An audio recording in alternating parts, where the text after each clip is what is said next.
Alors juste, donc encore une fois pour vous souhaiter la bienvenue, bienvenue à chacun d'entre vous et bienvenue à ceux qui nous suivez par Internet. Nous commençons cette retraite aujourd'hui, nous sommes dans le centre Jésus-Marie et dans le centre Jésus-Marie, nous sommes dans le centre Dina Bélanger, dans cette chapelle où, comme l'a présenté ma sœur à côté de moi, au fond il y a les reliques de Dina et dans l'axe des reliques de Dina et même dans l'axe du cœur de Dina, il y a l'Eucharistie, le tabernacle que nous avons jusque là, il y a comme un grand axe, comme si le cœur de Dina Bélanger est toujours orienté vers l'Eucharistie. Elle avait une dévotion particulière au cœur eucharistique.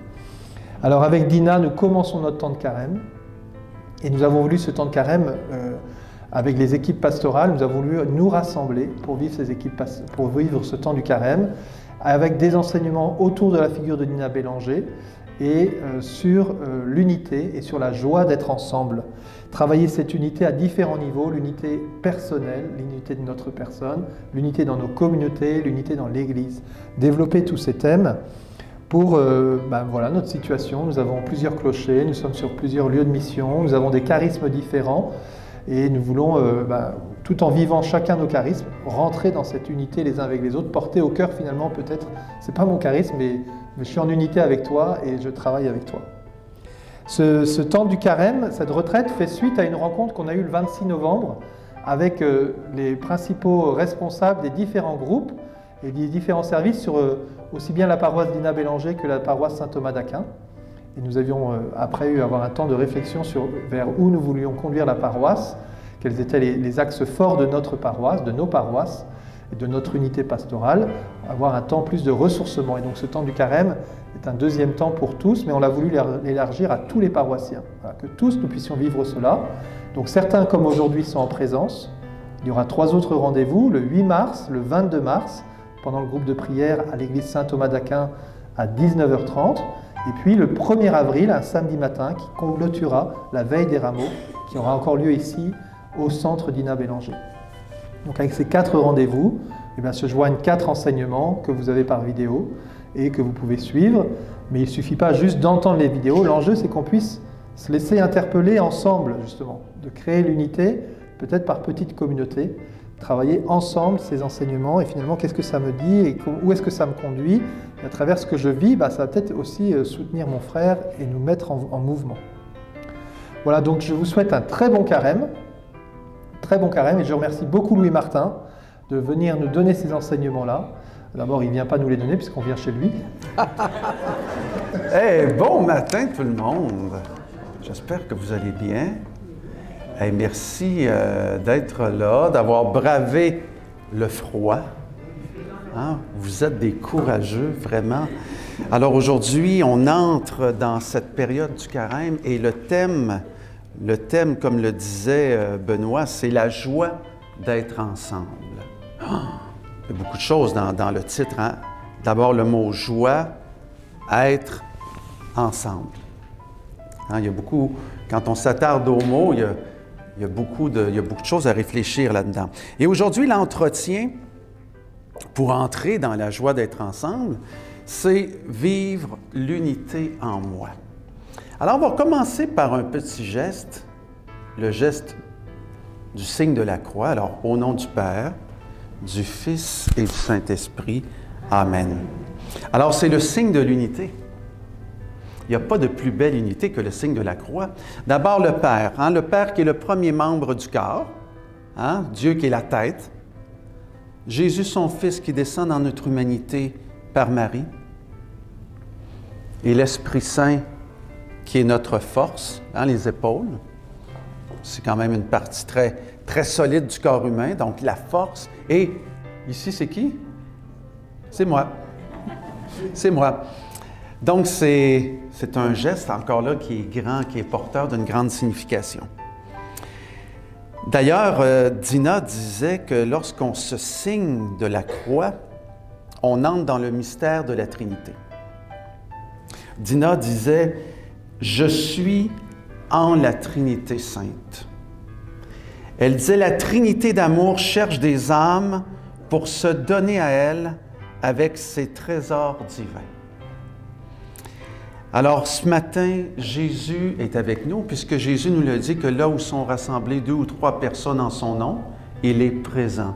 On est dans le mystère de la Trinité, on vient de s'en marquer. Alors, c'est une joie de vous accueillir au Centre Dina Bélanger à l'occasion du 125e anniversaire de naissance de Dina. Hein? On a, comme le Père Benoît disait, on a le tombeau de Dina. Vous savez qu'il y a des gens d'un peu partout à travers le monde qui viennent durant l'année, des gens de Québec, des gens qui prennent de leur temps pour venir confier leurs intentions de prière à Dina. Et ce, quotidiennement. On a souligné tout à l'heure le 200e anniversaire des premiers vœux de la congrégation des religieuses de Jésus-Marie. Alors, mes sœurs, merci de nous permettre d'être dans votre lieu de prière dans lequel vous priez quotidiennement. Je remercie également le Père Benoît. Merci Benoît d'avoir eu cette excellente idée de rassembler les leaders et les gens des paroisses. Bienheureuse Dina Bélanger, Saint Thomas d'Aquin, c'est une belle idée que de se rassembler ensemble durant ce carême. Donc, je vois à travers l'idée de nous rassembler autour de Dina un signe qui est prophétique. Un signe prophétique pour le présent et pour l'avenir. Le message de Dina est entièrement centré sur l'amour.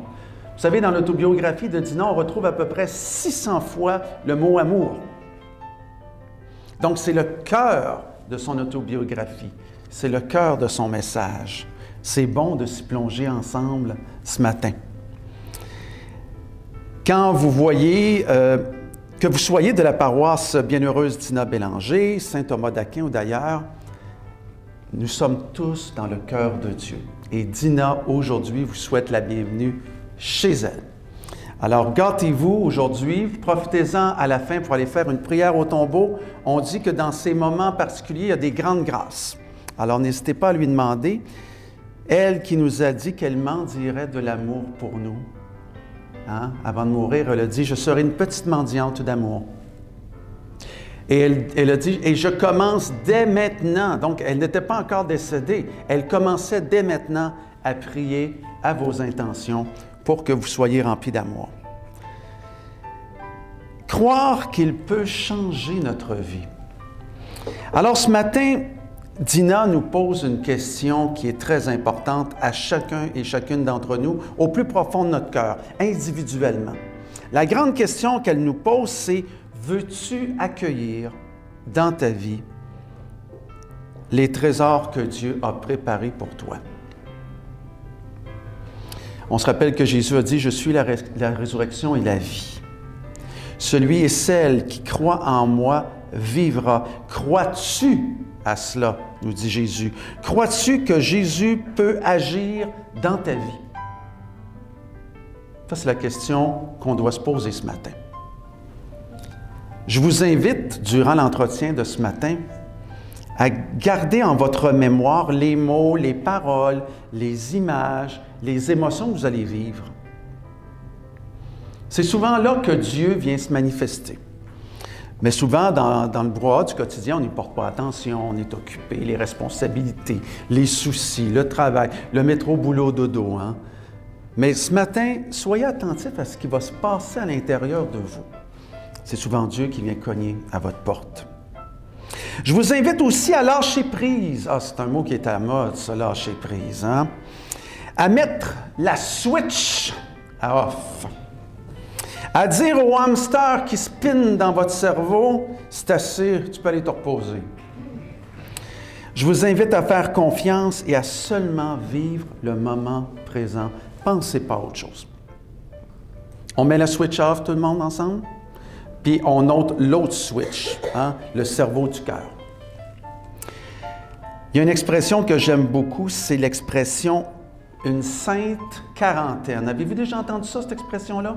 Une sainte quarantaine.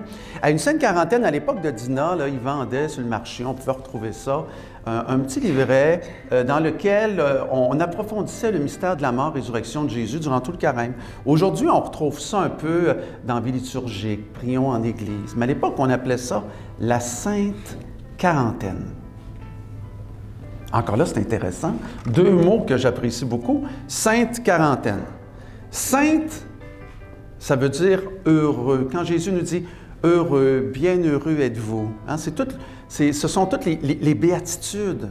Être saint, c'est être heureux. C'est pas compliqué.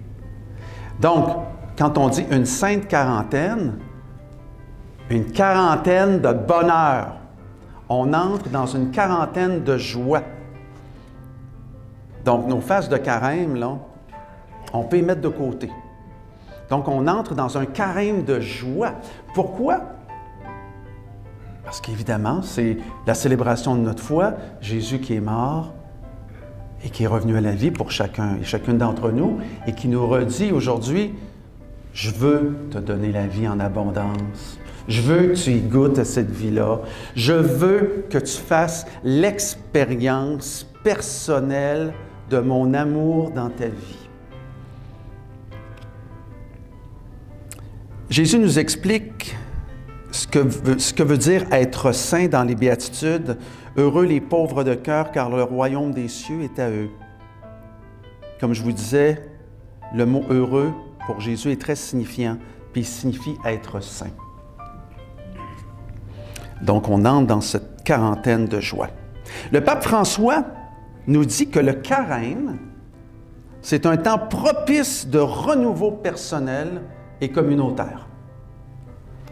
Dina Bélanger écrit qu'un jour, Jésus lui a dit « Je veux pour vous un carême d'amour. » Moi, je vous aime infiniment, dit Jésus à Dina. Je vous aime sans mesure, à l'excès.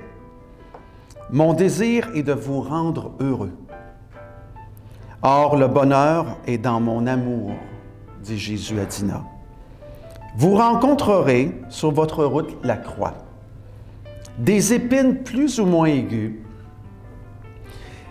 Mais si vous savez entrer dans mon cœur eucharistique par l'amour, la croix et les épines se transformeront en joie. Les religieuses de Jésus-Marie nous rapportent qu'avant que Dina décède, elle dit « Je m'en vais vers le bon Dieu, travailler pour mon Jésus-Marie, et pour toutes les personnes et toutes les âmes aussi, je leur donnerai de la joie. » Le pape François nous dit que la joie est la carte d'identité des chrétiens et qu'il n'y a pas de chrétien sans joie. Dina nous propose de vivre, tout au long du carême, une montée, un crescendo, un grand crescendo de lumière qui va éclater de 1000 feux lors de la fête de Pâques. Chaque rencontre que nous allons vivre ensemble, en communauté, va nous aider à réfléchir, comme je le disais tout à l'heure, sur le thème « La joie d'être ensemble », d'approfondir ensemble l'unité, mais l'unité dans la joie. Donc, il y a quatre dimensions à l'unité. Je me suis amusé à faire du bricolage. Hein, vous pouvez voir ici. Hein? Merci à Sonia d'avoir accepté de m'aider. Sonia, c'est ma tendre épouse. Sonia qui est... Elle est où, Sonia? Elle est en arrière. Vous pouvez la voir. Alors, heureusement qu'elle était là. Alors, vous voyez, il y a plusieurs facettes. Hein? La première dimension qu'on va approfondir ensemble, c'est moi comme personne, comme individu, comme choisi, comme bien-aimé du cœur de Dieu. Nous allons également approfondir dans les prochaines semaines la communauté. Parce que, comme disait tout à l'heure le Père Benoît, si le grain ne meurt, il demeure seul, il ne porte pas de fruits. Donc, on doit mourir à nous-mêmes et mettre nos talents, nos charismes, nos dons, ce qu'on est au service des autres. Donc, on va parler de la communauté. Et également, la communauté s'inscrit dans un autre grand projet dans l'Église, hein, la grande Église universelle. Mais tout ça, ces trois dimensions-là, reposent sur une seule base. La Trinité. Le mystère de Dieu. Ah, c'est pour moi, vous pouvez leur dire que je vais les rappeler après. Alors, le mystère de la Trinité, bien écoutez, c'est un mystère d'unité, c'est un mystère d'amour. D'accord? Donc, c'est impossible de vivre l'unité en moi, en communauté, puis en Église si on ne remet pas ce défi-là dans les mains de Dieu. C'est trop grand, ça nous dépasse, on a besoin de lui. Et avez-vous remarqué une chose, c'est que autant moi, l'Église, la communauté qui repose sur Dieu, convergent vers un même but. Hein, la pointe. Il y a un but commun et c'est le royaume de Dieu. Vous savez, je dépose mon triangle. Vous savez que si on ne cherche pas le royaume de Dieu, on implose. On implose sur soi-même. Si on travaille juste pour soi, ça ne porte pas beaucoup de fruits, sinon nos intérêts personnels.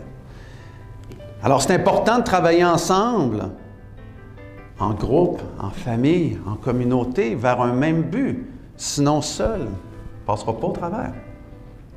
On doit absolument avancer ensemble. Et c'est la base.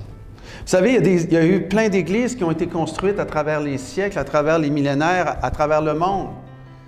L'église d'Éphèse, fondée par Paul, n'existe plus. L'église de Corinthe n'existe plus. Il y en a plein. Ce n'est pas parce que Paul n'était pas un bon apôtre. C'est qu'à un moment donné, mais la vie de l'Église circule. Mais il y a des églises également. À force de se replier sur nos intérêts personnels, on implose. Alors, c'est pour ça qu'ensemble, on doit chercher le royaume de Dieu. Ça doit être notre priorité. L'unité est un don de Dieu. On peut certes faire des efforts pour la construire, mais on doit demander au Seigneur ce don qu'est l'unité. Car si le Seigneur ne bâtit la maison, en vain travaillent les maçons. Quand une Église travaille pour le royaume de Dieu, elle porte du fruit, beaucoup de fruits. Quand elle se replie sur elle-même, comme je le disais tout à l'heure, elle implose sur elle-même. Savez-vous combien de fois Jésus, dans l'Évangile, utilise le mot « Église » ? 2 fois. Savez-vous combien de fois Jésus utilise le royaume, le terme « royaume » dans l'Évangile? 86 fois. Donc, l'Église, c'est important. Mais ce qui est d'abord important, c'est d'approfondir le mystère du royaume de Dieu dans ma vie et dans la communauté. Jésus nous le dit, « Cherchez d'abord le royaume. Le royaume de Dieu est au milieu de vous. Le règne de Dieu est tout proche. Convertissez-vous. Accueillez le royaume de Dieu à la manière d'un enfant. » Retenez ce que je viens de dire, c'est très, très important. Quand une Église travaille pour le royaume de Dieu, elle porte beaucoup de fruits. C'est la même chose dans notre propre vie. Quand notre vie est orientée vers le royaume, elle respire la vie. Lorsqu'elle est uniquement à la recherche de nos intérêts et de notre sécurité, c'est ça. Ça dure un certain temps. C'est subtil, hein? C'est à tous les âges de la vie. Quand on est jeune, on se dit « Ah, j'ai pas assez d'expérience, je ne serai jamais capable. » Quand on est à la moitié de notre vie, on se dit « J'ai pas le temps. J'ai pas le temps de m'investir, j'ai pas le temps de travailler à l'unité, j'ai pas le temps de travailler, de m'impliquer, de m'investir. » Puis quand on dépasse la soixantaine, là, on dit « j'ai plus d'énergie. » Puis quand on arrive à 80 ans, j'en parlais avec mon père l'autre jour, mon père, 87 ans, il me dit, je suis trop vieux. Je suis trop vieux. Puis rendu à 85, 90, j'ai passé l'âge. Hein?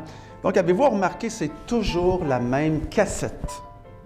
C'est toujours la même cassette qui revient. Puis on dirait que cette cassette-là, on l'a appris dès l'enfance.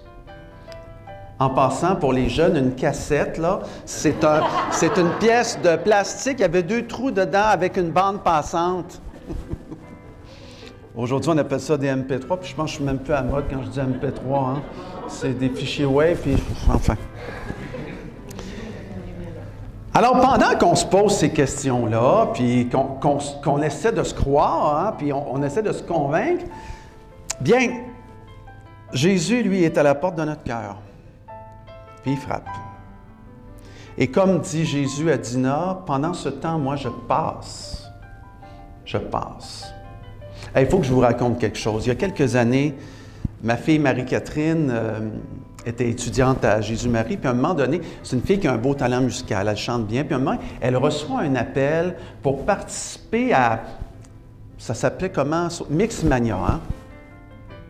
Qui était un peu un Star Academy pour les adolescents à VRAC TV, puis on lui dit, Marie-Catherine, on a eu 5000 auditions de jeunes à travers le Québec pour participer à une émission musicale, mais on aimerait ça que tu viennes passer l'audition. Et là, elle vient me voir, elle me dit, papa, elle dit, moi, je ne me présenterai pas. Là, je la regarde, parce que moi, je sais ce qu'elle est capable de faire. Sonia, d'ailleurs, aussi. Et là, elle tremblait les jambes comme ça. Elle me dit, ah non, elle dit, je ne suis pas prête. Je dis, comment ça, tu n'es pas prête? Ben, elle dit, qu'est-ce que les autres vont penser? Puis pourquoi, tu sais, puis... Là, j'ai dit, Marie-Catherine Lantier. J'ai dit, là, le train, il passe dans ta vie, puis il va passer une fois. T'embarques ou t'embarques pas? Puis j'ai dit, je peux te dire de quoi? C'est que là, il passe, le train, là. Puis celui-là, il ne repassera plus jamais. Il va peut-être repasser autrement. Mais celui-là, il ne repassera pas. Alors, j'ai dit, tu vas embarquer dedans, tu vas le faire, puis tu vas aimer ça. Alors, là, Marie-Catherine me regarde, puis je lui ai dit, écoute, j'ai dit, tu ne comprends pas pour le moment, mais tu dois le faire. Tu dois aller jusqu'au bout de toi-même. Tu dois vaincre tes peurs. Tu dois passer par-dessus ce que les autres vont penser, puis écouter ton cœur. Toi, au fond de ton cœur, c'est quoi tu veux? Ben, elle me dit, moi, j'aimerais ça le faire. Ben, je dis, go! Puis finalement, il l'a fait, puis ça a été incroyable comme expérience. Ça lui a ouvert plein de possibilités. Je vous parle de Marie-Catherine parce que ça ressemble un peu des fois à notre vie. Je ne sais pas pourquoi, des fois dans notre vie, on a le tour, le train est là, les portes s'ouvrent, là. Puis il y a même du monde dedans qui se dit « Embarque, viens, viens », puis « Ah, il se fait tard à soir, je suis fatigué. Écoute, je vais attendre à celui de demain. » Ouais, mais là, c'est parce que lui, là, il ne repassera pas. Donc, le carême qu'on va vivre ensemble, imaginez que c'est un train. Puis ce train-là va vous conduire à vivre une belle expérience personnelle et d'unité en communauté. Il y a un très beau texte dans l'Évangile de Matthieu que j'aime qui s'appelle, où Jésus dit, que celui qui a des oreilles entende. Je ne sais pas, mais moi, des fois, ils sont bien bouchés. Dieu a tout fait pour que nous comprenions. Avez-vous déjà réalisé ça? Il a envoyé Moïse. Ben, c'est Jésus qui le dit, hein? Il a envoyé Moïse, il a envoyé les prophètes. Mais ils ont tous été persécutés. Jésus a fait des prodiges et on les a ignorés. Il a envoyé Jean-Baptiste, on ne l'a pas écouté. Jésus nous dit, « Je suis venu parmi vous, puis vous ne me comprenez pas. » Ce qui est intéressant, c'est que Jésus compare cette expérience à une page de l'Évangile. Il compare ça à deux groupes d'enfants. Ça a attiré mon attention dernièrement, ça. Donc, Jésus compare cette situation à un groupe d'enfants de musiciens que l'on ignore. Il dit, à qui comparais-je? Notre génération. Elle ressemble à des enfants qui sont assis dans un lieu public et qui, voyant un autre groupe d'enfants jouer de la musique, font semblant de ne pas les entendre. Les autres enfants, l'autre groupe d'enfants, fait la sourde d'oreille. C'est alors que les enfants musiciens disent, « Nous, on a joué de la flûte pour vous autres. On a joué de la musique. On a interprété nos plus beaux morceaux de musique. Puis vous avez refusé de les entendre.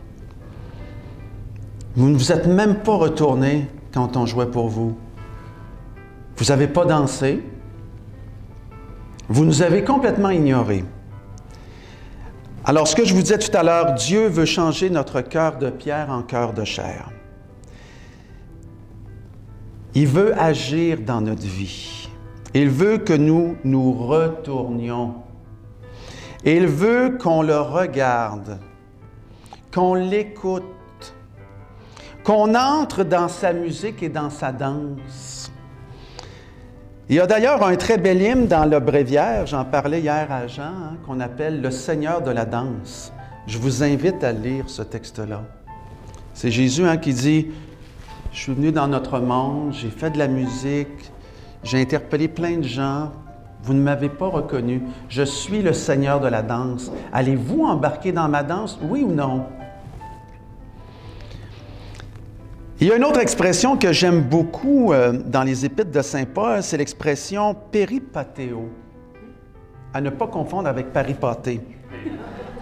Hein? Péripatéo, c'est en grec. L'expression « péripatéo » veut dire « être en chemin », « progresser ». Nous avons tous une vocation qui est singulière, unique, et qui s'inscrit dans la grande mission de l'Église.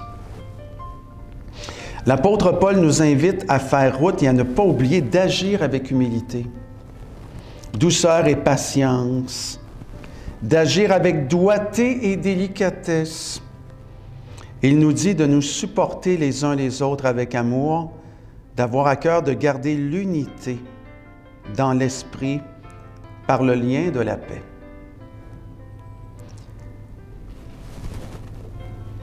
Alors, je continue. J'avais prévu beaucoup de matière, mais ça pourrait durer 2 heures. Je ne suis pas sûr que le Père Benoît va être content. Alors, pour Dina, l'unité, c'est d'abord une expérience personnelle. Ça rejoint ce que le pape François nous dit. Hein? L'expérience personnelle s'inscrit dans la diversité. Donc, l'unité ne veut pas dire l'uniformité. L'unité veut dire vivre dans la diversité. C'est important, ça.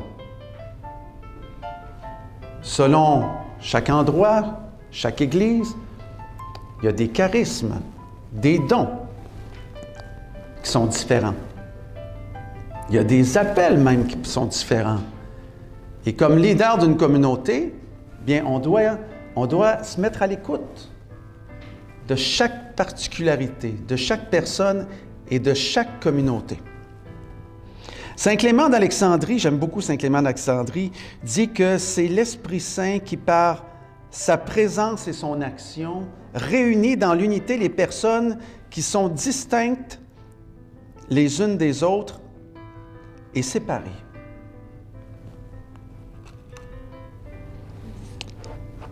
Voulez-vous que je redise ça?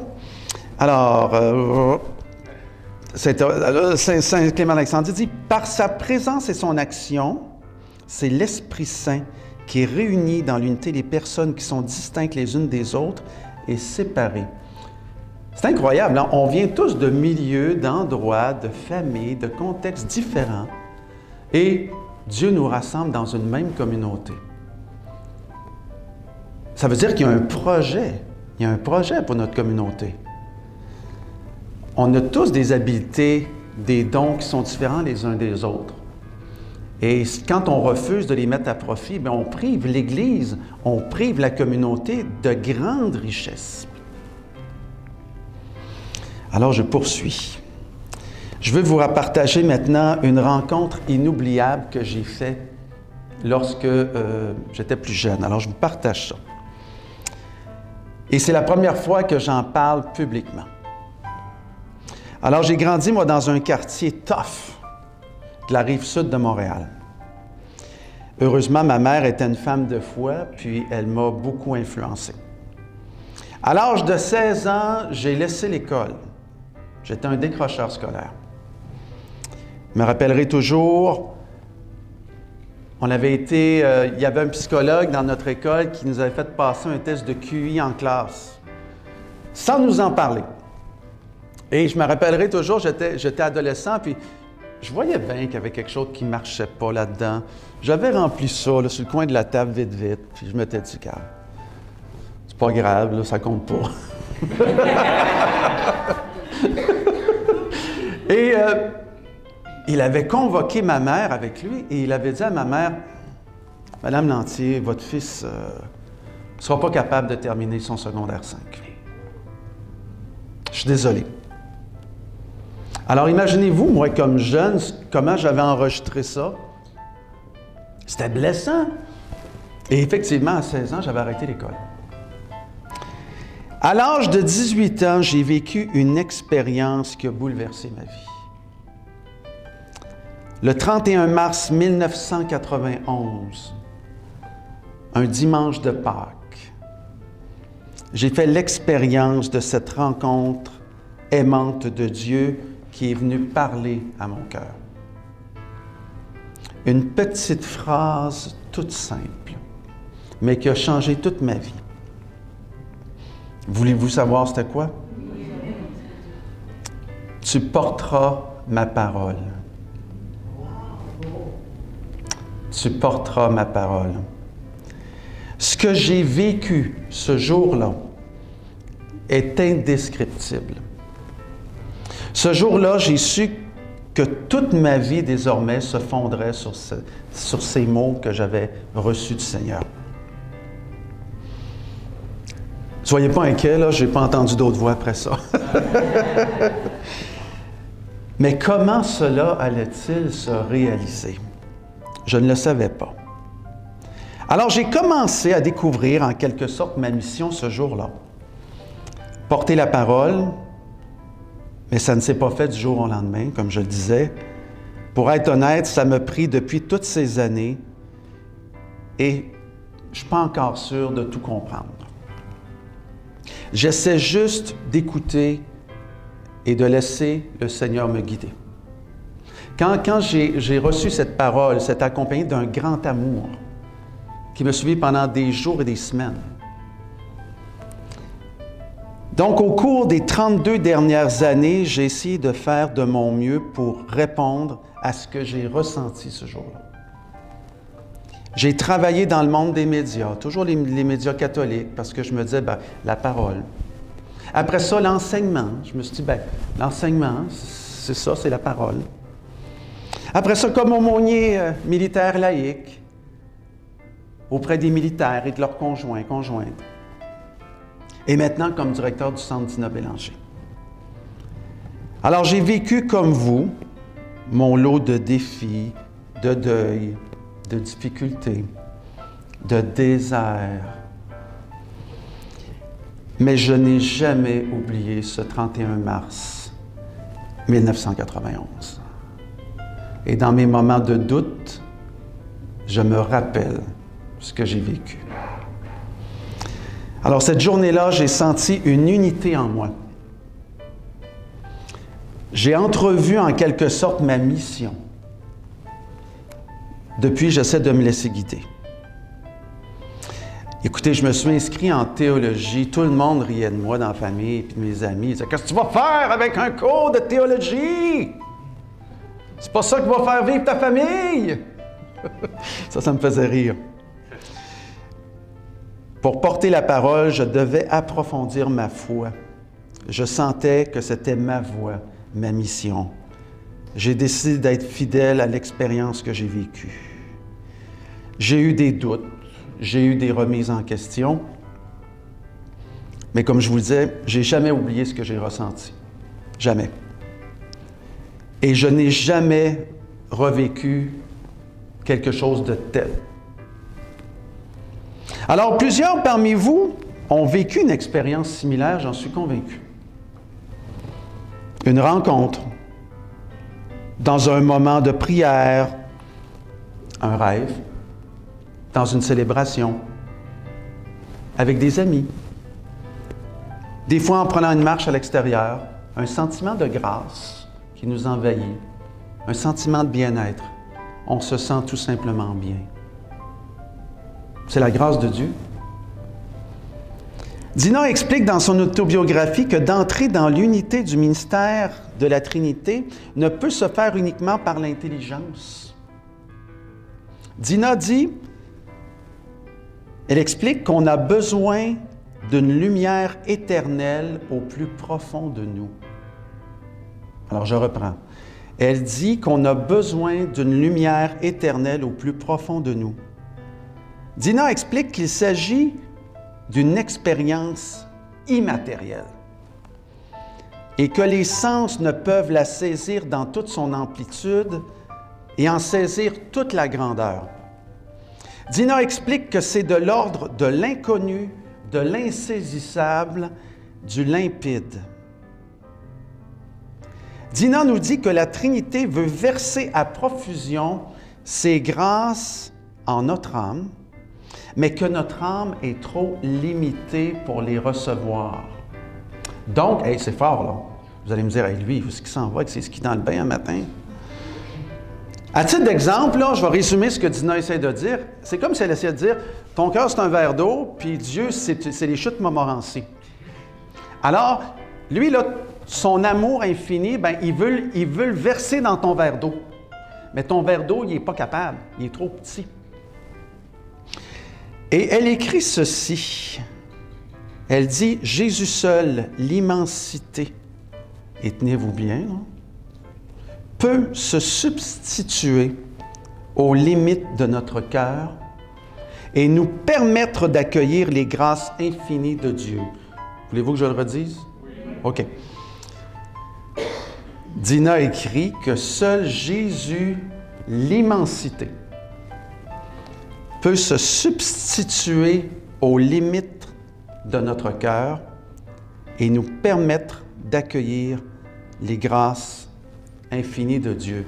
Ça veut dire que si vous essayez d'y avoir accès seulement par vos bons efforts, ça ne marchera pas. Vous avez besoin de Jésus. C'est la passerelle. Il faut prier Jésus. Il faut lui demander. Elle explique que Jésus veut nous plonger dans l'immensité des grâces de miséricorde du Père. Et elle emploie une très belle expression. Elle dit, nous sommes des petites éponges. Et Dieu veut les remplir de son amour et de sa miséricorde. Ça reprend un peu ce que Thérèse de Lisieux disait. Hein? Vous vous rappelez la fameuse métaphore du verre d'eau? Elle disait, ce qui est important, ce n'est pas d'être le plus grand des verres d'eau, ou le moyen, ou le petit. Ce qui est important, c'est que le verre d'eau soit plein. Et on en revient toujours à nos dons, nos charismes, nos talents. Tu sais, souvent, on entre dans la jalousie, l'envie, on se méprise, on rentre un peu dans un rôle de victime. Le Seigneur, il y a de l'amour pour tout le monde. Hein, c'est comme nous avec nos enfants, hein? Marie-Catherine, Justine, Félix-Antoine, Victo, il y a du gâteau pour tout le monde. Inquiète-toi pas. Victo, essaie pas de manger comme ton frère, il a 19 ans. Mais toi, mange à ta capacité. C'est ça qui est important. C'est la même chose personnellement et en communauté. Chacun a sa pointe de gâteau. Selon les dons, les talents, les capacités qu'ils ont. Je vais passer un petit bout. Parce que je pense que je vais dépasser le temps. OK. Parce que je pense que ça va davantage vous intéresser. Est-ce que tout le monde, ça va jusqu'à maintenant? Oui. Avez-vous besoin de vous dégourdir un peu? OK. Il me reste combien de temps, Père Benoît? Je sais pas. Donc, j'en reviens à ce que je disais tout à l'heure. Ce temps du carême, c'est l'occasion de faire l'unité en vous, en ma personne, en nous. Avant de vouloir vivre en harmonie avec les autres, bien, il faut que je vive l'harmonie en moi. Vous comprenez? Trouver l'harmonie en moi. Être choisi signifie une mission. Dieu nous confie une mission personnelle qui s'inscrit dans celle de l'Église. Tout à l'heure, je vous ai partagé l'intuition que moi j'ai ressentie. Mais vous aussi, vous avez une mission personnelle à accomplir. Vous connaissez le Père Jean Montbourquette? Il a écrit un très beau livre qui s'appelle « À chacun sa mission ». Quel beau livre! Et il dit que ma mission, c'est une inclinaison intérieure inscrite au plus profond de moi, que souvent les contraintes de la vie m'empêchent d'accomplir et de réaliser. Pour le Père Montbourquette, la découverte de ma mission se fait progressivement. Elle peut s'annoncer par des états d'âme qu'on a tendance des fois à négliger ou à ignorer. Une idée qui revient continuellement, un intérêt qu'on porte, un sujet, même un loisir, un désir qui me brûle intérieurement, un sentiment de bien-être lorsqu'on est en compagnie d'un groupe de personnes. Il dit que de multiples façons, de multiples signes subtils, intérieurs et extérieurs, qui tracent ma mission. Pour certaines personnes, la connaissance de leur mission a été claire. Comme tout à l'heure, moi, je vous ai partagé ce que j'ai vécu, un appel quand même clair. Pour d'autres, ce sera une émotion ressentie bouleversante, une inspiration soudaine, une éclair de génie, une opportunité qui se présente, comme le train de Marie-Catherine tantôt, là.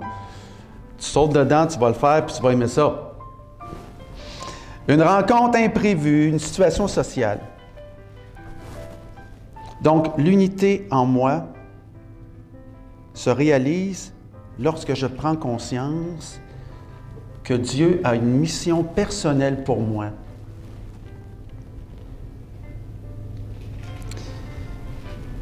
Je vous pose une question. Au plus profond de moi, OK, posez-vous cette question-là. Au plus profond de moi, y a-t-il un rêve ou un projet que j'aimerais réaliser? Je vous repose la question. Au plus profond de moi, y a-t-il un rêve ou un projet que j'aimerais réaliser? Il y en a qui vont me dire arrête avec ta mission un matin. J'ai travaillé toute ma vie, j'ai des courbatures, j'arrive pas à me lever le matin. Il me semble que j'en ai donné assez, franchement. Je suis fatigué, là. Je mérite de prendre ma retraite, de prendre soin de moi, de profiter de la vie. Oh, oui, pas de problème. Bien, l'un n'empêche pas l'autre. Je veux dire, tu peux profiter de ta retraite, tu peux profiter de la vie, puis en même temps, avoir une mission, puis partager ce que tu es à ta communauté. Ici, je ne parle pas de profiter de la vie, mais plutôt de quel est aujourd'hui ton projet de vie. Hein? On entend ça souvent. Quel est ton projet de vie? Donc, notre mission, c'est notre projet de vie, ce qui nous fait carburer à la vie, ce qui nous fait durer. Qu'est-ce qui fait l'unité de mon être maintenant? Au livre des Actes des Apôtres, je vous amène là. Et ça, c'est mon bout préféré. Là. Quand le jour de la Pentecôte est arrivé, les disciples étaient tous rassemblés au même endroit. Vous vous rappelez, hein? Tout à coup, un grand bruit du ciel. C'était comme si un violent coup de vent s'abattait sur eux et remplissait toute la maison où ils se trouvaient. Au même moment, ils virent apparaître des sortes de langues de feu qui se posèrent sur chacun d'eux. Elles se posèrent sur chacun d'eux. Il n'y a pas eu une flamme qui s'est déposée sur le groupe. Une flamme sur chacun d'eux. Dieu a une flamme, a un projet pour chacun de nous. Les flammes se séparèrent et allèrent se poser sur chacun d'eux, personnellement. Aussitôt, ils furent tous remplis de l'Esprit Saint et commencèrent à parler dans différentes langues. Le texte se poursuit au chapitre 4, versets 23 à 31. Il nous raconte qu'après la Pentecôte, les apôtres vont commencer à annoncer l'Évangile et évidemment, ils vont rencontrer des contraintes, des obstacles. Plusieurs vont être emprisonnés, vous vous rappelez. Mais une fois libérés, ils se rassemblent et prient ensemble et sont renouvelés une fois de plus par l'Esprit Saint. C'est écrit, « Et quand ils eurent prié, le lieu où ils étaient ensemble trembla. Et ils furent tous remplis encore une fois de l'Esprit Saint. Et ils annonçaient la parole de Dieu avec assurance. Donc, les apôtres ont vécu la Pentecôte, c'est-à-dire le baptême de l'Esprit Saint, mais ils ont été aussi renouvelés personnellement et en communauté après la Pentecôte. Et ils furent une seconde fois remplis de l'Esprit de Dieu. C'est intéressant. Donc, renaître de l'Esprit. C'est d'ailleurs le cœur de la conversation entre Nicodème et Jésus. Vous vous rappelez, hein? Ben voyons donc, comment un homme peut renaître en sa mère. Hein? Comment un homme peut... Je suis rendu vieux, moi, là. Puis là, Jésus, Nicodème. Voyons donc, Nicodème, je te le dis, à moins de naître de l'eau et de l'Esprit, on ne peut pas entrer dans le royaume. Je reviens avec le royaume de tantôt. Si vous ne priez pas l'Esprit Saint, vous ne pourrez pas rentrer dans cette dynamique du royaume. Et en ces périodes que nous traversons, nous avons besoin, me semble-t-il, d'un renouvellement intérieur. N'avons-nous pas besoin que Dieu vienne refaire l'unité, la paix et l'harmonie en nous et entre nous? Avec tous les conflits dont on parle à l'échelle mondiale. Nous avons besoin de la grâce de Dieu pour, comme dit Paul, revêtir l'homme nouveau, la femme nouvelle, pour être renouvelé intérieurement. Puis il y a des beaux témoins, là, hein? Il y a des beaux témoins de la foi qui ont vécu cette rencontre des rencontres avec le Seigneur, qui ont compris leur mission au gré de leur vie. Mais Dieu choisit souvent la faiblesse. Hein? Alors, si des fois vous ne vous sentez pas à la hauteur, que vous vous sentez un petit peu désarmé, vous regardez tout ce qu'il y a à faire, tout ce qu'il y a à bâtir, vous regardez votre propre vie, vous regardez votre rapport avec les autres, la communauté, puis vous vous dites « Aïe, aïe, aïe, aïe, aïe, humainement, c'est impossible. C'est impossible. » Bien, dites-vous que c'est là que Dieu agit le plus. Prenons un exemple. Au début du Nouveau Testament, Dieu interpelle Noé. Vous vous rappelez de Noé? On est dans un pays où est-ce qu'il n'y a pas d'eau. Hein? Il n'y a pas d'eau. Puis là, il va dire à Noé, « Écoute, tu vas me construire une arche. Puis tu vas mettre plein d'animaux dedans parce qu'il va y avoir beaucoup d'eau qui va arriver. » Noé ne comprend pas ce qui arrive. Il le fait par fidélité à Dieu et on connaît la suite. C'est l'histoire d'Abraham et de Sarah aussi. Ils sont rendus à bout d'âge, ils ne sont plus capables. Ils n'ont pas d'enfants. Puis Dieu leur dit, « Écoute, je vous choisis pour être le père et la mère d'une multitude. Hein? Vous allez maintenant devenir le père et la mère du grand peuple d'Israël. On parlera de vous très longtemps. » Et là, Sarah, elle part à rire. Voyons donc. Vous vous rappelez l'épisode avec Abraham, quand les trois hommes se présentent au chêne du Mambré et puis annoncent à Abraham qui est en fin de vie, écoute, en passant, Sarah va enfanter un fils. Puis on raconte que Sarah est dans sa tente en arrière, puis elle rit, elle est crampée comme ça, elle rit, puis elle va l'appeler Isaac, ce qui veut dire « il a fait rire ». C'est vraiment vrai, hein? C'est pas moi qui l'invente. Même chose pour Moïse. Moïse, écoutez, il bégayait, pauvre gars. Il avait de la misère à parler en public, puis Dieu lui dit, écoute, libère mon peuple, va voir Pharaon, puis dicte ceci à mon peuple. Puis, pauvre Moïse, il a de la misère à parler. Il va choisir son frère Aaron pour s'adresser au peuple parce qu'il ne se sent pas à la hauteur. Mais Dieu avait une mission pour Moïse. Même chose pour le roi David. Le roi David, le dernier d'une famille de 7 gars, le petit dernier, un berger qui garde des moutons.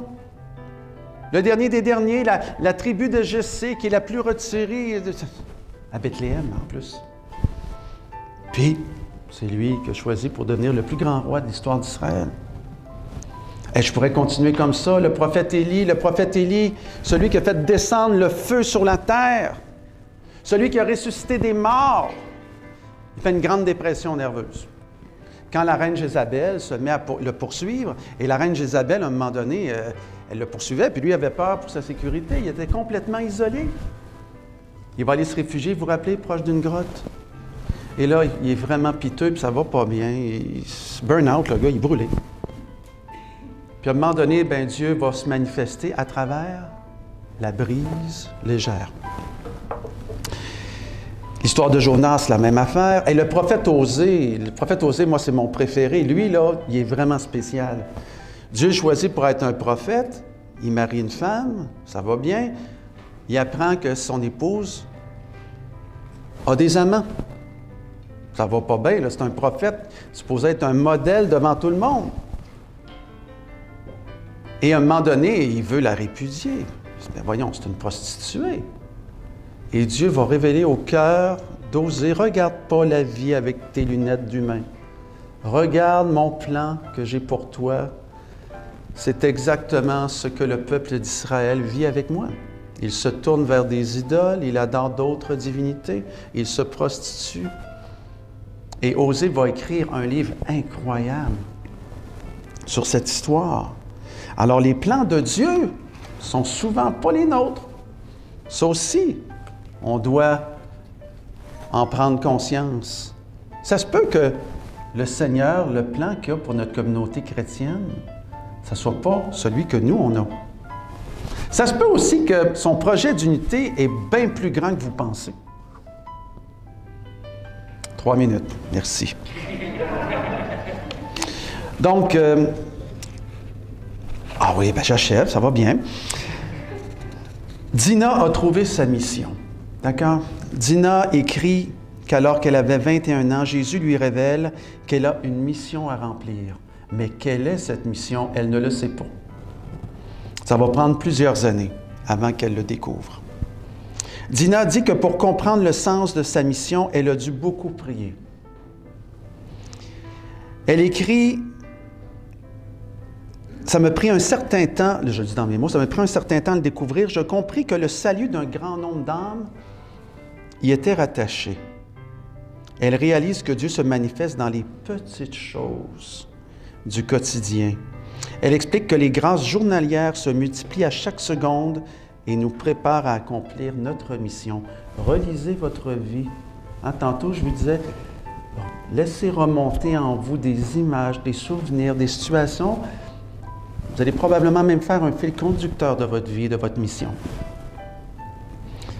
Donc, en 1923, il écrit « Le Maître commence à me dessiner le caractère de ma mission. » Elle entre au noviciat. En 1923, elle dit que Jésus lui révèle davantage, lui soulève davantage le voile de sa mission. Elle continue. Donc, il y a tout un processus, là. Hein, ça ne se fait pas du jour au lendemain. Le 6 décembre 1923, « Je ressens que la mission de mon divin maître va bientôt commencer.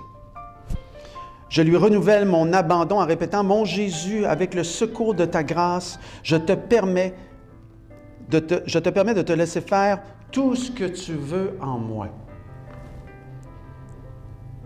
Il faut demander au Seigneur. 1925, j'achève, Père Benoît. Dina écrit qu'elle a trouvé sa mission. Et la voici. Au ciel, je serai une petite mendiante d'amour. La voilà ma mission et je la commence immédiatement. Dina déclare « Mon devoir maintenant et mon emploi dans l'éternité jusqu'à la fin du monde est et sera de rayonner par la très sainte Vierge le cœur de Jésus sur toutes les âmes. » Alors je termine. Je crois que la découverte progressive de cette mission de Jésus, c'est pour chacun et chacune de nous. C'est ce que je vous souhaite, c'est ce que je nous souhaite durant notre carême, de découvrir ce qui fait l'unité de ma personne, l'unicité de ma personne. Je vous interpelle aussi à comprendre que ce n'est pas tout le monde qui a les mêmes dons, les mêmes appels. Puis tantôt, je vous parlais de la diversité. Des fois, c'est de me mettre à l'écoute des autres et de dire, « Bien, Seigneur, Cette personne-là est différente de moi. Je ne peux pas tout ramener à moi. Donc, cette personne-là est différente. Elle a probablement un appel qui est différent du mien. Donc, et de discerner en communauté. Hein? C'est important dans la diversité. Alors, Père, c'est terminé pour mon premier entretien sur l'unité de ma personne. Lors de notre prochaine rencontre, nous allons parler du lien, de l'unité avec les autres. Vous pouvez nous poser quelques questions? Oui. Alors, j'ai 4 questions pour que vous puissiez réfléchir ensemble, mais ça va vous demander de l'humilité. La première question, c'est un devoir que je vous donne immédiatement. Je veux que vous identifiez en vous 3 qualités que vous avez. C'est bien plus facile de trouver des défauts. 3 qualités que vous avez qui font la personne que vous êtes. Et l'humilité que je vous demande, c'est que la personne qui est la plus proche de vous, vous allez lui partager. Oh là là là là!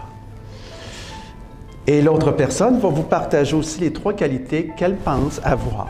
D'accord? Ça, c'est mon premier devoir. Donc, prenez 1 minute pour y réfléchir, on partage et on revient.